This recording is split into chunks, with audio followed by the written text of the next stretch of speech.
bienvenue pour ce premier numéro de l'année de Ça bouge sur les marchés et j'accueille aujourd'hui sur le plateau Frédéric Chenet, fondateur et PDG de Crypto Blockchain Industries qui lance actuellement une augmentation de capital. Bonjour Frédéric. Bonjour. Alors bien sûr on va parler de cette opération, mais avant je vous propose peut-être Frédéric de faire un point rapide sur Crypto Blockchain Industries, CBI si on veut aller vite, CBI, je sais pas, société introduite en octobre 2021 avec pour objectif de développer un portefeuille d'activités blockchain dans de multiples industries, à commencer par le jeu vidéo. Ça tombe bien, hein, parce que vous n'êtes pas vraiment un inconnu dans le domaine, vous êtes notamment l'ancien PDG d'Atari. Alors, pour les investisseurs qui seraient peut-être un petit peu plus loin de cet univers, un petit peu plus loin du sujet, est-ce que vous pourriez nous rappeler en préambule le métier et l'ambition de Crypto Blockchain Industries? Tout à fait. Donc en fait, cette société que j'ai créée en 2021, elle est fondée sur une conviction, c'est que la technologie de la blockchain va révolutionner de nombreuses industries, finances notamment, mais aussi tout ce qui est jeux vidéo et l'entertainment au sens large du terme. Pourquoi?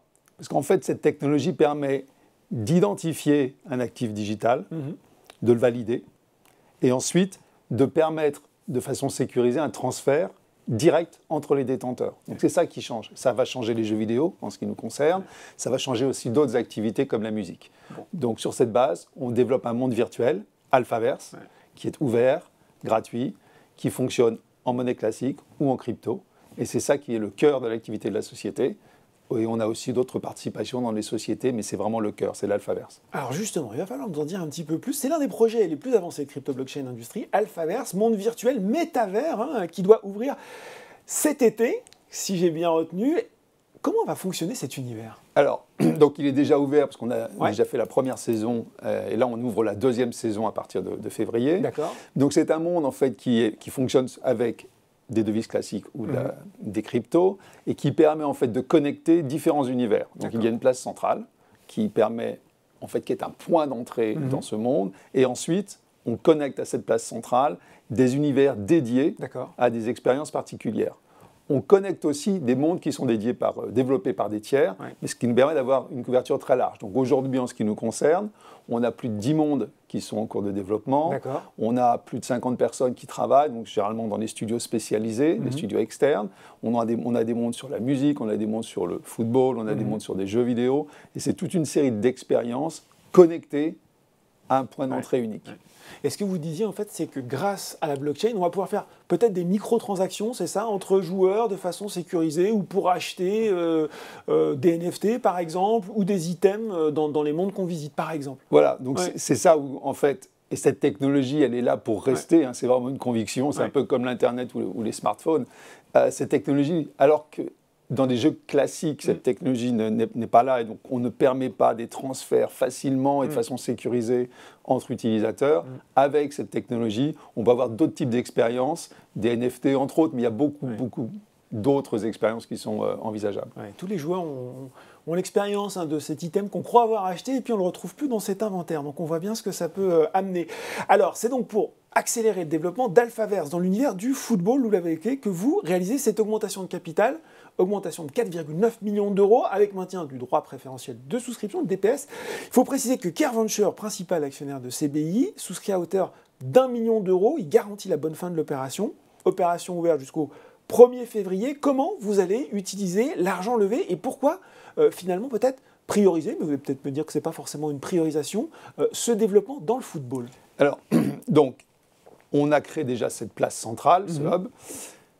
Ce hub est déjà connecté à différents mondes. Et là, on rajoute un monde supplémentaire dans le domaine du football. Et c'est l'essentiel, je dirais, le principal objectif de l'opération.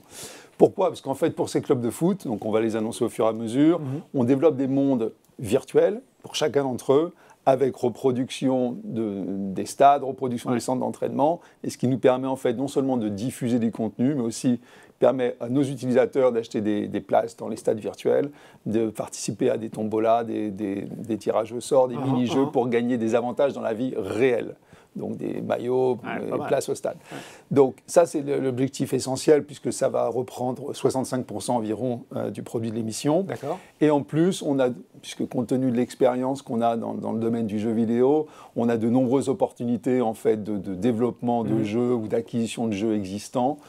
Donc ça va être la deuxième source d'utilisation des fonds. Et enfin, la troisième raison, c'est plus je dirais une allocation générale pour le développement de la société. Donc enrichir le portefeuille, développement dans le football. Il y a des clubs français, européens. Est-ce qu'on fera des annonces les uns après les autres. Comme club. Bon, il va falloir suivre tout ça. Ce qu'on peut dire aussi, Frédéric, c'est que la dilution elle est finalement limitée. Il y a une dilution, je crois, totale de 3,33% en cas d'exercice, la totalité des BSA. Alors, tout à fait, c'est une émission limitée. Alors, ce qui est assez intéressant, puisqu'on a choisi le mécanisme des APSA, donc c'est une action qui permet aujourd'hui d'acheter à 80 centimes, et ces actions sont attachées des BSA, d'une certaine proportion, et ces BSA permettent en fait d'acheter, mais c'est une option, pas une obligation, qui permet d'acheter d'autres actions jusqu'au 31 mars 2024 à un prix de 1,40 €. Bon, quand on vous écoute en parler, Frédéric, c'est passionnant. Je vais être obligé de jouer un petit peu les rabat-joie. Je suis désolé, on sort d'une année compliquée pour les cryptos. Il y a une chute de plus de 60% de Bitcoin en 2022, je ne vais pas vous l'apprendre. Les NFT, le métavers, même Meta, qui est le champion du sujet, finalement a eu du mal à convaincre du potentiel de développement. Est-ce que vous craignez que ça puisse détourner les investisseurs des projets dans ce domaine? Et qu'est-ce que vous pouvez leur dire pour les rassurer, pour les convaincre? Alors, d'abord, moi, je suis le premier investisseur et le premier actionnaire de la société. Déjà, la conviction, je vais vous donner ma conviction. La première, c'est que cette technologie, elle est là pour rester sur le long terme. C'est, comme je le disais tout à l'heure, c'est un petit peu comme l'Internet, les smartphones. Pour tout investisseur, regardez la technologie, ce qu'elle peut faire, non seulement dans les jeux vidéo, mais dans d'autres activités. On le voit aujourd'hui. La blockchain s'applique dans les industries du luxe, par exemple. Il faut peut-être d'ailleurs dissocier crypto-monnaie d'un côté et blockchain de l'autre. On regarde la blockchain. Alors, la blockchain, c'est cette technologie. La crypto sont ces jetons, ces monnaies virtuelles qui permettent de faire fonctionner les transactions. Le fondement, c'est la blockchain. Donc, elle est là pour rester. Nous, ce qu'on fait pour justement réduire le profil de risque, c'est que les mondes que nous développons sont ouverts à tous. Il n'y a pas besoin de payer pour rentrer. Sont ce qu'on appelle free-to-play, c'est-à-dire que vous pouvez avoir l'essentiel de l'expérience et ensuite des petites microtransactions. Et puis enfin, fonctionne soit en monnaie classique, soit en crypto. Donc c'est vraiment un choix qui est laissé à l'utilisateur. Donc ça nous permet en fait d'avoir le maximum d'audience et de fédérer le maximum d'utilisateurs. Donc la technologie est là pour rester. Nous, on utilise les deux technologies. Et ensuite, si vous voulez, je crois qu'on est effectivement sur du long terme. On voit bien, il y a eu des à-coups, mais s'il faut se placer, je pense, sur une vision long terme, on voit bien l'intérêt de cette technologie dans tout ce qui est la création de nouvelles expériences digitales. Et le plus important, c'est qu'en fait, ces expériences, on voit bien aujourd'hui que chez les consommateurs, ces budgets qui sont aujourd'hui alloués à Internet, au téléphone, à tous ces éléments un petit peu d'activité digitale en ligne sont aujourd'hui quasiment incompressibles. On voit bien qu'on est obligé aujourd'hui, il y a un niveau minimum de consommation, donc ce n'est pas une consommation qui va de toute façon se limiter ou diminuer dans le temps. On est véritablement sur de l'entertainment, sur de l'activité digitale, des activités en ligne. J'allais dire, malheureusement, le Covid nous a aussi aidés, puisque ça a ramené encore plus de gens sur les activités en ligne. À cette occasion, ce type qui ne connaît pas aujourd'hui Zoom, Google Meet, mais toute génération confondue. Donc, si vous voulez, cette technologie est là pour rester. Nous, on utilise les deux de façon à être un peu plus souple. Et ce qu'on fait au niveau aussi, là je reviens sur l'opération, c'est qu'on permet d'avoir une action tout de suite et d'avoir une option, je dirais, une valeur optionnelle plus forte. Donc ça nous permet aussi d'avoir, je dirais, une approche un peu plus prudente de ce point de vue-là. Au-delà du bouclage de cette opération, quels sont les prochains grands rendez-vous que vous donnez aux investisseurs en 2023, Frédéric? En 2023, on va ouvrir la saison 2, puisque c'est février. Donc imminent. Imminent, tout à fait, ça a été annoncé. On va ensuite commencer à ouvrir les différents mondes pour chacun des clubs. Et ensuite, on a différents mondes, univers dans la musique, notamment, ou d'autres jeux qui sont annoncés et qui vont sortir tout au long de l'année. Mais voilà, moi j'investis 1 million d'euros dans l'opération aussi, donc on est véritablement là avec une approche long terme, et on voit bien de toute façon qu'on ne peut pas, si vous voulez, gérer la société compte tenu de la volatilité ambiante sur tous les marchés. Il n'y a pas uniquement que le marché de la technologie.